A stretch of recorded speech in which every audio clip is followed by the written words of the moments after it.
Вы смотрите программу «Актуальное интервью», в студии Даяна Федорова. Здравствуйте. Уже очень скоро начало очень значимого периода отопительного сезона.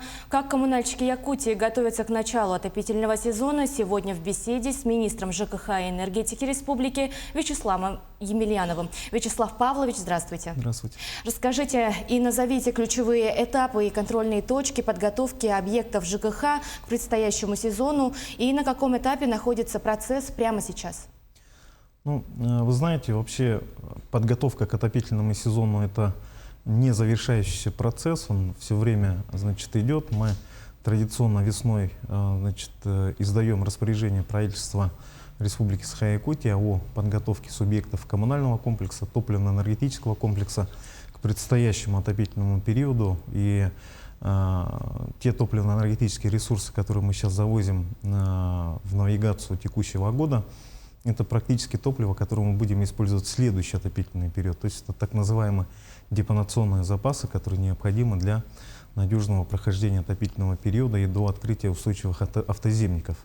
Ну и в целом мероприятия ремонтных инвестиционных программ наших ресурсоснабжающих организаций, они на следующий год согласовываются уже сейчас. Они учитывают и мероприятия по подготовке к зиме отопительного периода 27-28 годов. Ну а на текущий момент сводные планы мероприятий ресурсоснабжающих организаций исполняются. Это, как правило, мероприятия, которые включены в ремонтные инвестиционные программы. Процент исполнения сейчас составляет порядка 65%. Хотя вроде цифра маленькая, да, отопительный сезон в арктических районах уже начался. В центральной части Якутии планово начинается в первые выходные сентября месяца, но мы исходим из температуры наружного воздуха, поэтому ждем выхода распоряжения глав муниципальных образований и, соответственно, начинаем отопительный период. Есть определенное новшество. Приказом Министерства энергетики Российской Федерации определены еще дополнительные критерии по подготовке к прохождению отопительного периода для муниципальных образований, для ресурсоснабжающих организаций, для жилого фонда. И это все очень жестко контролируется со стороны Ленского управления Ростехнадзора, прокуратуры республики и федеральных органов исполнительной власти. Мы, безусловно, над этим работаем. И я считаю, что на сегодняшний день неплохо идет подготовка к отопительному периоду. Да, расскажите, по каким критериям оценивается подготовка объектов? Дополнительные критерии, которые в этом году появились, это, в обязательном порядке утверждение муниципальными образованиями сводного плана по подготовке к прохождению отопительного периода. Это проведение плановых тренировок, ликвидация аварийных ситуаций. Это сам план по устранению аварийных ситуаций, актуализация схем теплоснабжения муниципальных образований с размещением на официальном сайте. Это минимальное количество требований и критериев, которые сейчас определены Министерством энергетики для того, чтобы Ленское управление Ростехнадзора выдало муниципальным образованиям и городским округам акты и паспорта готовности к прохождению отопительного периода. А как применяется новая система светофор и индекс готовности? Мы совместно с Ленским управлением Ростехнадзора и прокуратурой для каждого муниципального образования определяем исполнение вот этих критериев, которые определены приказом Минэнерго 2234, да, и делаем некий светофор, то есть те, кто в зеленой зоне, это те муниципальные образования, которые подтвердили наличие всех документов, которые я выше перечислил. Есть муниципальные образования, которые отстают. Буквально позавчера я проводил отдельное совещание для Заречной группы районов. Завтра планируется проведение совещания для Вилюйской группы районов по этим светофорам. В принципе, я считаю, что жесткой критики в части подготовки к отопительному периоду для муниципальных образований нет. Единственное, что, конечно же, необходимо исполнять и мероприятия по подготовке к ОЗП. Это промывка систем отопления бюджетных учреждений, жилфонда, предоставление информации в контрольно-надзорные органы об исполнении предписаний Ленского управления Ростехнадзора, Главного управления МЧС, исполнение планов мероприятий, в целом проведение противоаварийных тренировок. Да, это обязательные критерии, которые мы учитываем для того, чтобы муниципальные образования были готовы к прохождению ОЗП. Есть ресурсоснабжающие организации, так называемые субъекты малого и среднего предпринимательства. Сложности в части подготовки к отопительному периоду у них имеются. И вот мы как раз выезжаем в муниципальное образование для решения таких вопросов. А какие работы ведутся в населенных пунктах, которые пострадали от паводка? Но на сегодняшний день по тем муниципальным образованиям это Эмиконский, Верхоянский и Авино-Батантайский районы ресурсоснабжающие организации обеспечили готовность к прохождению ОЗП, устранили те, так скажем, недочеты, которые были зафиксированы в период и весеннего, и летнего паводка.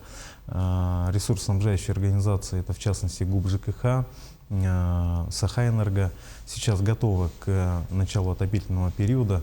Мы, когда проходили заседания комиссии по чрезвычайным ситуациям и на наших заседаниях правительственной комиссии по подготовке к ОЗП говорили о том, что если будут заявки от муниципальных образований о начале отопительного периода чуть более ранние сроки для просушки объектов, и жилых объектов, и объектов экономики, бюджетных учреждений, ресурсоснабжающие организации готовы к прохождению отопительного периода. Вячеслав Павлович, в каких районах республики отопительный сезон уже стартовал и когда планируется подключение остальных территорий? 8 августа у нас отопительный период начался в Алайховском улусе, значит, 15 числа у нас отопительный сезон начался в Абыйском, и вот недавно у нас 18 числа начался отопительный период в Нижнеколымском улусе. Ну и, как правило, северно-арктические районы вот начинаются сейчас отопительные периоды, да, вот центральная часть республики будет подключена, значит, в первые выходные сентября месяца, но опять же мы исходим из температуры наружного воздуха, и главы муниципальных образований вытаскивают свои распоряжения для того, чтобы мы своевременно начали отопительный период. А сколько объектов планируется к проверке и ремонту в этом году? Какой процент от общего объема работ уже выполнено на сегодняшний день? Всего мы обязаны подготовить прохождение отопительного периода 1165 котельных. В этом году в рамках ремонтных инвестиционных программ территориально-сетевыми организациями, ну, в частности, это, конечно, компания «Якутскэнерго», как системообразующая ТСО, да, ремонтируем более 850 километров сетей разного класса напряжения от 0,4 до 110 киловольт, значит, 116 дизельных электростанций, более 700 километров сетей теплоснабжения, более 400 километров сетей водоснабжения и водоотведения. Ну, вот эти все мероприятия сейчас в рамках ремонтных программ исполняются. Сводный план мероприятий по подготовке к зиме на сегодняшний день составляет более 65%. Но опять же повторюсь, в сводных планах мероприятий по подготовке к зиме включается не только физическое выполнение мероприятий, но и в том числе проведение противоаварийных тренировок, да, для того, чтобы оперативные бригады были готовы к возможно возникающим нештатным ситуациям, технологическим нарушениям, авариям, для того, чтобы мы оперативно устраняли те недочеты, которые могут возникнуть в период прохождения отопительного периода. В рамках федерального проекта «Модернизация коммунальной инфраструктуры» на 26-28 годы запланировано 25 объектов. Можете конкретизировать, что это за объекты и сколько из них уже находится в стадии строительно-монтажных работ? Мы активно участвуем в федеральных проектах, и благодаря поддержке Айсена Сергеевича и федеральных органов исполнительной власти мы действительно вошли в федеральный проект модернизации коммунальной инфраструктуры. Значит, 5 объектов капитального строительства. Это строительство 4 котельных, строительство водовода, значит, водопроводных сетей в селе Сунтар, и оставшиеся объекты — это сети, капитальный ремонт сетей теплоснабжения, водоснабжения. В этом году мы законтрактовались по всем объектам. В этом году активную фазу начинаем по сетям теплоснабжения. Общий объем инвестиций, который составляет в этом году более 100 миллионов рублей, эти мероприятия, безусловно, в этом году будут выполнены до прохождения отопительного периода. Ну и есть проекты, которые будут реализованы в течение 2027 и 2028 года. В 2028 году один объект у нас завершается, в 2027 году к концу года мы должны обеспечить исполнение ну, практически всей программы модернизации коммунальной инфраструктуры. Ежегодно мы актуализируем данную программу и участвуем в федеральных проектах с финансированием из федерального бюджета. А каков окончательный срок выдачи паспортов готовности муниципальным образованием и какие подготовительные процедуры должны быть завершены до этого момента?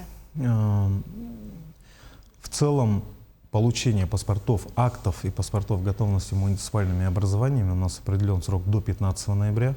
Но, значит, безусловно, данная работа не определяется только этой датой, да, можно раньше, значит, предоставить все подтверждающие документы, и после итоговой проверки, начиная с 1 ноября, Ленинское управление Ростехнадзора выдает паспорта и акты готовности муниципальным образованием. В прошлом году мы получили 100% по всем 45 муниципальным образованиям и городским округам паспорта готовности. В этом году такая же задача стоит перед нами. Но я еще раз повторюсь, есть дополнительные критерии, новые критерии, которые нам необходимо совместно с ресурсоснабжающими организациями и муниципальными образованиями выполнить. Я считаю, что с этой задачей мы должны справиться, и мы активно работаем в этом плане. Действительно, большой объем работ предстоит, множество задач, и надеемся, что в этом году отопительный сезон пройдет хорошо. Спасибо вам большое, что подробнее рассказали о подготовке. Спасибо. Я напомню, вы смотрели актуальное интервью. До встречи.